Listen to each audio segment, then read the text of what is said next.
কিন্তু ফুয়াদ ভাই যেটা কেউ বলছেন, তো হতাশা প্রকাশ ব্যক্ত করেছেন। এখানে হেফাজতে ইসলামের কথা বলি, শাপলা চত্বরের ঘটনা এখানে উল্লেখ না থাকা হেফাজতে ইসলাম হতাশা ব্যক্ত করেছেন। আপনি কিভাবে দেখছেন? এটা হয়তো পরের সংসদে, এগুলো হয়তো সংসদে হয়তো এই ঘোষণাপত্র আবার যোজন বিজন হতে পারে।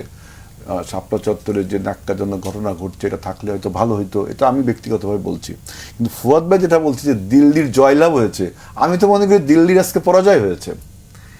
আজকের এই যে দলগুলো যে ঐক্যমত হয়েছে এবং বাংলাদেশের গণতন্ত্র, জয়লাভ বলি না, ডিসকোর্সের কথা বলছি, দিল্লির বয়ানের কথা বলছি। সে দিল্লির বয়ানও, দিল্লির বয়ানটা কি ফুয়াদ ভাই, আমি একটু দিল্লির বয়ানটা হলো ফুয়াদ ভাই যে বাংলাদেশ যেন সবসময় একটা আনস্টেবল অবস্থায় থাকে, বাংলাদেশ যেন সবসময় একটা অস্থিতিশীল পরিবেশ থাকে, বাংলাদেশের নির্বাচন গণতন্ত্র এগুলো সব মানে ওই বই পুস্তকে থাকবে, কিন্তু প্র্যাকটিক্যালি থাকবে না। তিনি একটা পাপেট এখানে বসাবেন যে কোনোভাবে।